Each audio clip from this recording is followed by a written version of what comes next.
Ramana Maharshi fue un importante maestro espiritual hinduista indio que nació a finales del siglo XIX y murió en 1950. Se trata, por tanto, de un maestro contemporáneo del que el psicólogo suizo Carl Gustav Jung dijo: «Lo que encontramos en la vida y las enseñanzas de Ramana es la más pura esencia de la India. Su aliento de una humanidad liberada del mundo y que libera del mundo es un canto de milenios».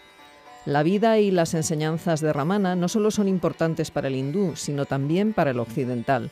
No solo configuran un documento de gran interés humano, sino también un mensaje de advertencia, dirigido a la humanidad que corre el riesgo de perderse en el caos de su inconsciencia y de su falta de control.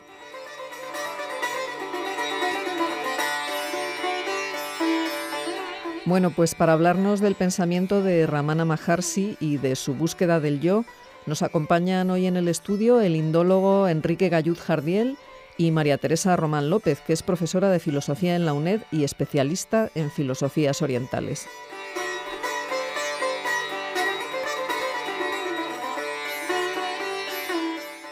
Ramana Maharshi, 1879-1950, es uno de los grandes místicos contemporáneos del hinduismo. Su obra se sitúa dentro de la más pura tradición Advaita. Se estableció en el monte Arunachala, desde donde difundió sus enseñanzas de búsqueda interior y reflexión sobre el yo. Escribió algunos poemas, pero se le conoce principalmente por sus diálogos. A los 17 años, Ramana Maharshi tuvo una experiencia que modificó el curso de su vida. El mismo Ramana describe la experiencia de la siguiente manera: el choque del miedo a la muerte hizo que me interiorizase y me dije mentalmente, sin formar en realidad las palabras: ahora la muerte ha llegado. ¿Qué significa esto? ¿Qué es lo que muere? ¿Este cuerpo muere? Y enseguida dramaticé el suceso de la muerte. Yacía con los miembros extendidos y rígidos, como si el rigor mortis ya estuviese establecido, e imité un cadáver para prestar más realidad a mi indagación. Retuve el aliento y mantuve los labios fuertemente cerrados, para que no se escapase sonido alguno, de modo que no pudiera proferir ni la palabra yo ni ninguna otra palabra. Pues bien, me dije, este cuerpo está muerto, será llevado al campo de cremación y allí lo reducirán a cenizas, pero con la muerte de mi cuerpo, ¿acaso estoy yo muerto? ¿Soy yo el cuerpo? Está silencioso e inerte, pero siento la plena fuerza de mi personalidad y hasta la voz del yo dentro de mí, separada de mí. Así yo soy espíritu que trasciende el cuerpo. El cuerpo muere, pero el espíritu que lo trasciende no puede ser tocado por la muerte.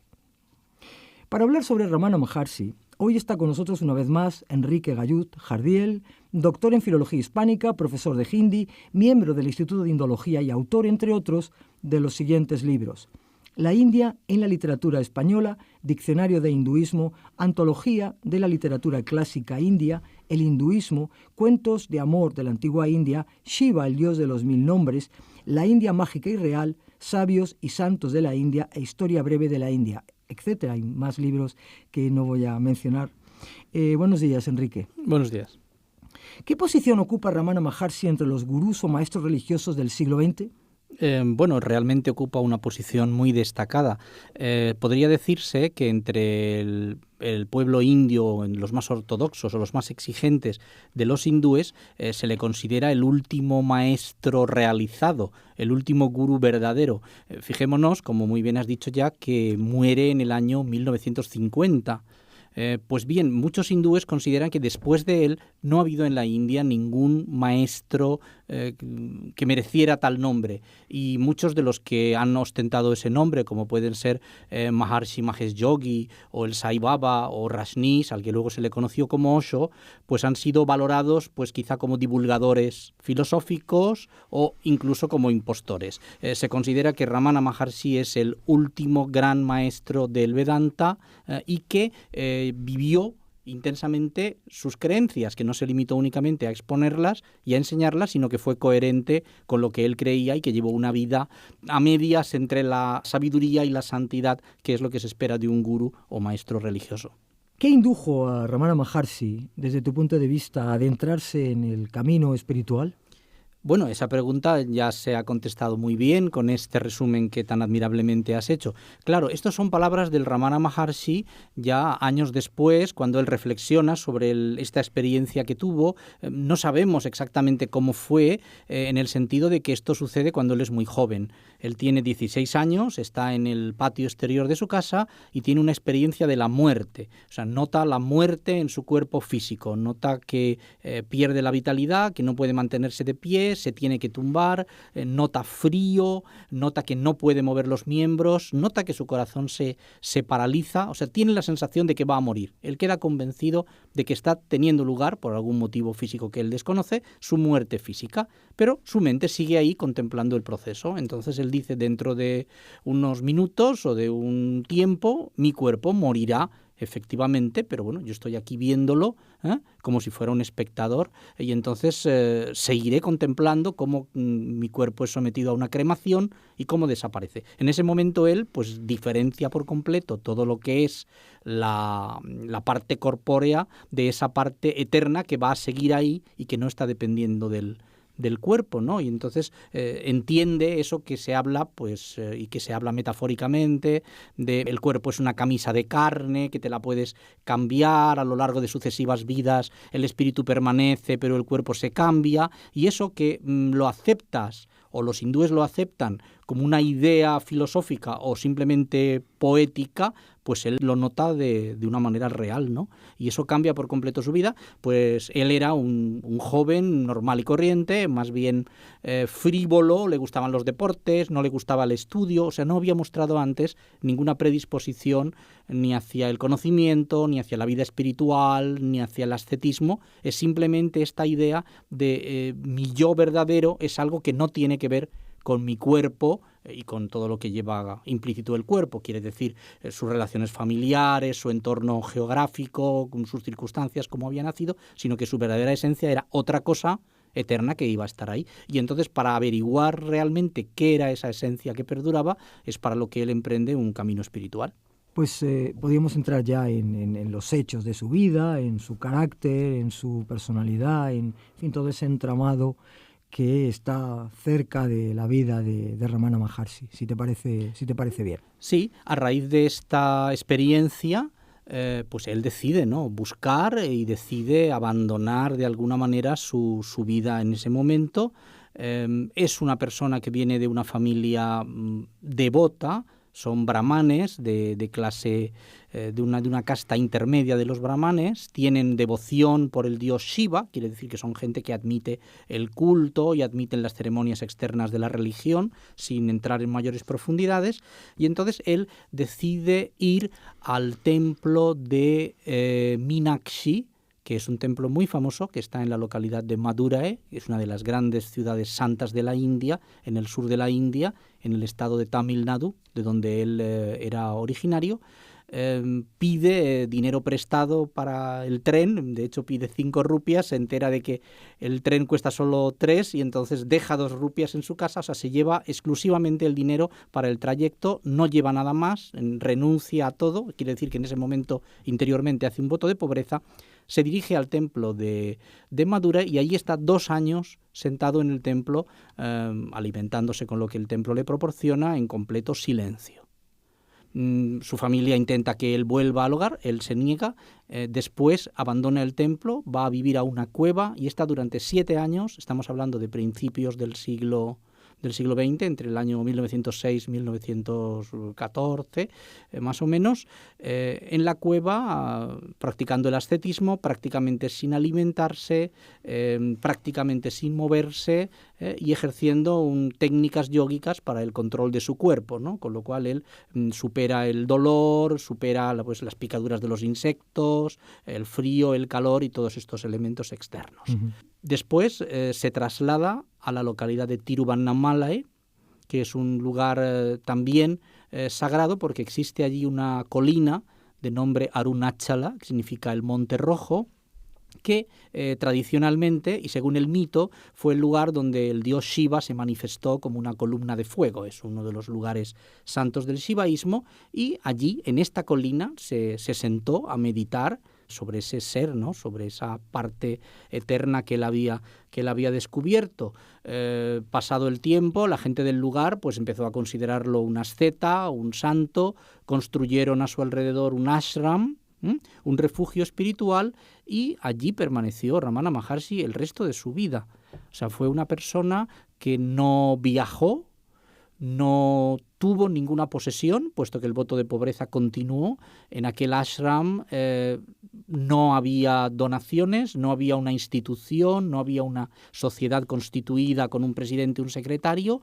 Era una comuna religiosa, por así decirlo, reunida en torno a él, en donde él pues daba sus enseñanzas a todo el que quería pedírselas, pero no en un plano de superioridad. Él participaba por completo en todas las labores diarias, pelaba los guisantes para la comida, ordeñaba a las cabras y se dedicaba la mayor parte del tiempo pues a la meditación. Pero recibía a todo aquel que quería acercársele, hacerle preguntas de cualquier tipo, y con sus consejos o con sus enseñanzas pues ayudó a muchísima gente a lo largo de toda su vida. No escribió tratados directamente, pero todas las conversaciones, o gran parte de las conversaciones que tuvo con los devotos que a él se acercaban, pues fueron transcritas por sus acólitos, y esas son las enseñanzas que quedan de Ramana Maharshi en forma de diálogo, ¿no? Personas que le preguntan, respuestas que él da, maneras en que él conduce y que ayuda a la gente a evolucionar o a entender más estas verdades en las que él estaba investigando, ¿no? Es verdad que, al hilo de lo que estás comentando, varios occidentales se acercaron a su ashram, en fin, a ese ámbito que tenía en Arunachala, entre ellos, pues por citar a dos autores, pues Arthur Osborne, que tiene un libro sobre Ramana Maharshi, y por supuesto Paul Branton, que también parece que tuvo una relación con este maestro, con este gran maestro hindú. Una pregunta que me parece interesante es: ¿en qué rama filosófica del hinduismo podríamos encuadrar a este maestro hindú? Él es un exponente del Vedanta, concretamente de la rama Advaita.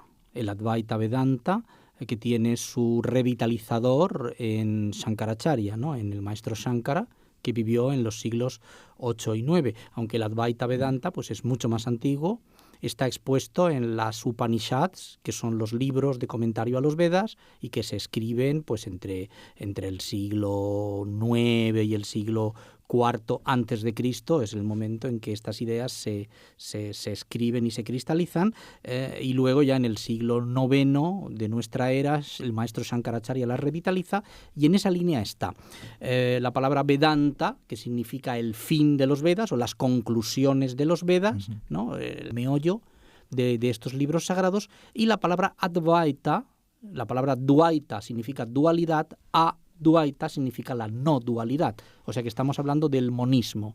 Esto es lo que Ramana Maharshi revitaliza, vuelve otra vez a poner, no a poner de moda, porque siempre lo estuvo, ¿no? Pero a reforzar y a defender en sus enseñanzas. Este monismo enseña principalmente que solo hay una realidad, no dualidad, evidentemente solo hay una cosa, como algo no puede surgir de la nada. Esto que hay, el ser, como lo queramos llamar, ha existido siempre, seguirá existiendo siempre, luego es eterno en el tiempo, es infinito en el espacio, es uno, porque para que hubiera dos cosas, la primera tendría que acabar, y abarca todo lo que hay. Entonces todos somos parte de ese ser al que los hindúes consideran que es de naturaleza divina. Dicho de otra manera, estamos hablando de panteísmo. Todo lo que hay es Dios, nosotros somos Dios. El problema es que no nos damos cuenta, no lo sabemos. Por eso dice Ramana Maharshi en sus palabras: la liberación o la iluminación consiste en deshacerse de la falsa ilusión de que no estamos liberados. O dicho de otra manera, nosotros somos ese ser que lo es todo, pero tenemos una noción errónea de nuestra individualidad. Nuestro yo personal, el yo soy tal persona en tal circunstancia, es simplemente un defecto de visión. Está causado por Maya, por la ilusoriedad del mundo fenoménico. Nosotros somos una célula de un cuerpo que abarca todo, y tenemos la falsa noción de que somos una célula independiente que vive una vida independiente, sin esa noción, ¿no?, de estamos unidos a todo lo demás. Entonces, la búsqueda de esa esencia del todo es el objetivo principal del Advaita Vedanta. ¿Cuál era su método particular de meditación y de búsqueda de las verdades últimas, llamémosle así? Bien, él practica y preconiza lo que se ha denominado Jnana Yoga, diríamos el yoga del conocimiento. El yoga tiene muchas variedades, existe pues evidentemente los yogas físicos que te preparan, existe el yoga de la devoción, el yoga de la acción, el yoga de la concentración o el yoga incluso ritualístico, ¿no? De repetir fórmulas en voz alta, pero el yoga del conocimiento es el que él considera, igual que lo hace Shankara, que es el que va a llevarte por el verdadero camino. Entonces, esto implica estudio de los textos sagrados, implica meditación, implica un elemento de introspección, ¿no? El microcosmos es como el macrocosmos. Nosotros, como parte del todo, tenemos el secreto del todo. Entonces, buscando en nosotros mismos, buscando en nuestro interior, conociendo nuestra realidad, podemos conocer la realidad de todas las demás cosas, ¿no? Es como este principio científico, ¿no? De que el ADN pues, ¿no? está en todas partes y podemos averiguar, ¿no? muchas cosas de él. Entonces, en la búsqueda del yo es, diríamos, como su instrumento fundamental. Y esto él lo hace pues a distintos niveles según la gente que se le acerca.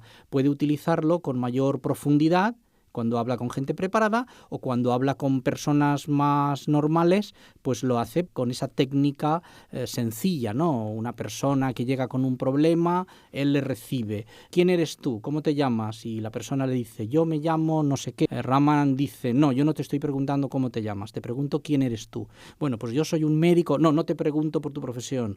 Yo vengo de Madrás, no, no te pregunto por tu origen. No, yo soy una persona que tiene un problema, no, no te estoy preguntando por tu problema. Luego, si quieres, hablamos de tu problema. Dime quién eres tú. O sea, ¿cuál es tu esencia? Cuando has eliminado tu nombre, tu condición geográfica, tu condición temporal de en este momento ejerzo esta profesión, no tengo este problema o me veo así, ¿cuál es realmente tu esencia? Entonces, redirigía a las personas a que buscasen en su interior cuál es esa esencia, porque esa esencia es la que es común a todos, ¿no? Y la que en definitiva es la última. Esta herramienta dialéctica pues es la que él utilizaba, ¿no? con más frecuencia. ¿Qué es lo que distingue al ego? Según Ramana, el alma individual que asume la forma del yo es el ego. El sí mismo, cuya naturaleza es la inteligencia, chit, no tiene sentimiento del yo, como tampoco el cuerpo insensible posee un sentimiento del yo. La aparición misteriosa de un ego engañoso entre lo inteligente y lo insensible es la raíz y causa de todas estas complicaciones. Una vez destruido este, se podrá ver tal como es aquello que realmente existe. Es lo que se llama liberación. Este es un mensaje que está recogido por Arthur Osborne, que tiene un libro titulado Ramana Maharshi y el sendero del autoconocimiento. Bueno, una pequeña pildorita a veces de cómo han inferido el conocimiento de Ramana Maharshi autores occidentales, o cómo lo describen o cómo describen su pensamiento. A la pregunta de un discípulo sobre cómo controlar la mente, Ramana responde: si se realiza el sí mismo, ya no hay mente que controlar. El sí mismo irradia su luz cuando la mente se desvanece.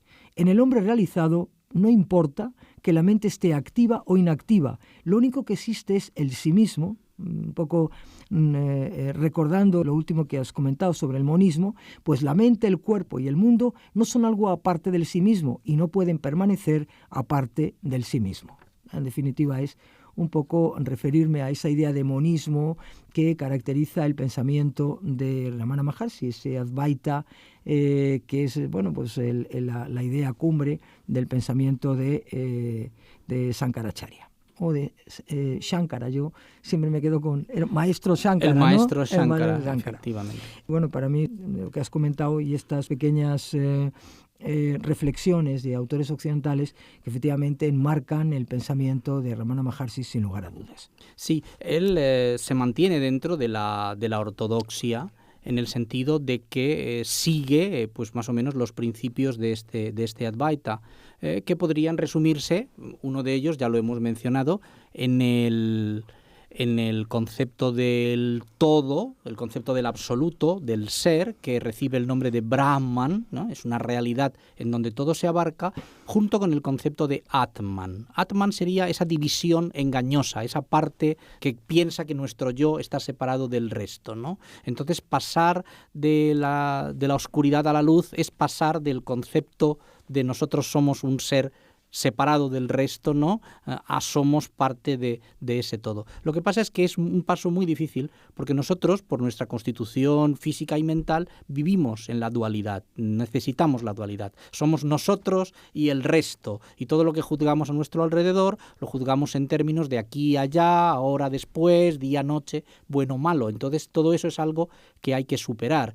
Cuando nosotros contemplamos, no sé, un paisaje con caballos, es nuestra mente la que clasifica y dice, ese trozo de ahí es el caballo y ese trozo es el árbol y ese trozo es el monte. Pero eso es un error de la mente, ¿no? Puesto que la última realidad es la unidad.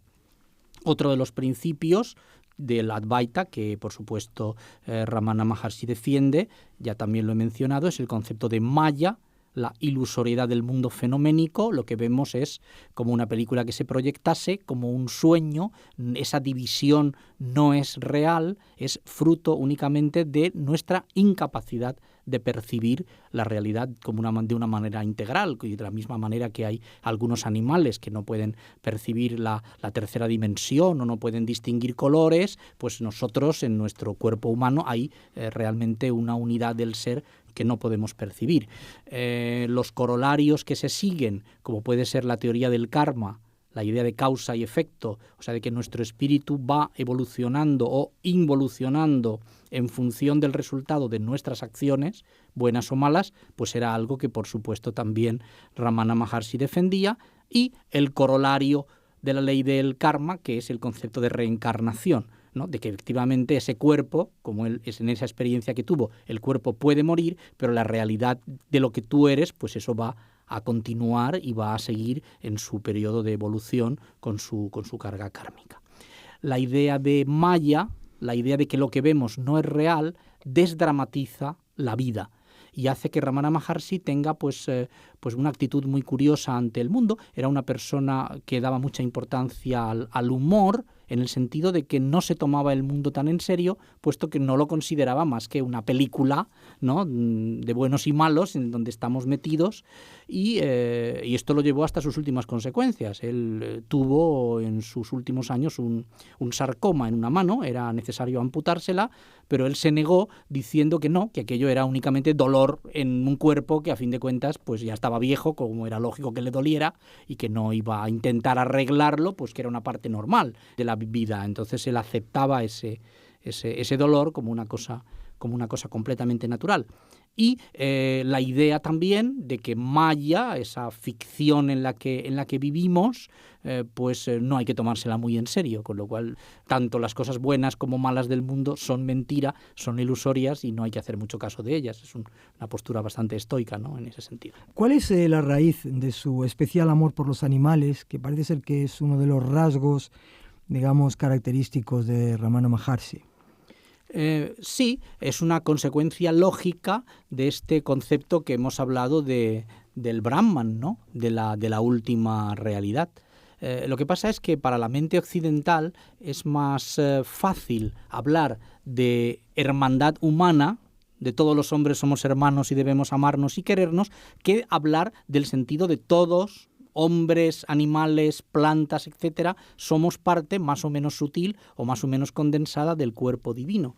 Entonces él, según esa idea de que todo lo que hay es una única realidad, pues consideraba que los seres humanos, pues por supuesto, son de naturaleza divina, la vida es sagrada y respetabilísima, por supuesto, pero también lo es lo de los animales. Y luchó pues contra este, diríamos, prejuicio, en donde se establecen categorías, y él se dedicó pues a ese contacto, ¿no? Entonces él alimentaba diariamente a los monos que se acercaban al ashram. En varias ocasiones sucedió que estando él en meditación, sentado, pues una serpiente vino y se le acurrucó en el regazo y se quedó allí dormida, y el hombre esperó a que la serpiente se despertara y durmiera lo suficiente y se fuera, y enseñó a todos los que estaban alrededor a ese respeto hacia los animales. De hecho, es muy curioso, puesto que en el ashram de Ramana Maharshi, que yo tuve ocasión de visitar en cierta ocasión, hay una tumba de la vaca de cuya leche el Maharshi se alimentaba. Y aunque entre los hindúes es tradición quemar, ¿no?, a los cuerpos de los muertos, esto no se hace con los santos. A los santos se les entierra, únicamente a ellos. En el ashram de Maharshi, la vaca que le alimentaba, considerada por él como su madre, porque era la que le había alimentado principalmente durante muchos años, tiene este lugar privilegiado, ¿no? Y esto es una lección, sobre todo para los occidentales, de cómo la vida es sagrada en todas sus formas. Y entonces él consideraba no solamente sagrados a los demás hombres, también a los animales y también al entorno, no solo a la colina sagrada de Shiva, de Arunachala, que era visitada todos los años en cierta época, sino a los ríos, a los árboles, a las nubes y a todos los aspectos de la naturaleza que no dejan de ser parte del cuerpo divino. Pues gracias, Enrique. Seguiremos en otros programas incidiendo sobre estos temas o temas parecidos. Me gustaría terminar con unas palabras del sabio de Arunachala. Si la mente, que es la causa de todos los pensamientos y actividades, desaparece, los objetos externos también desaparecerán. Gracias, Enrique. Gracias a ti.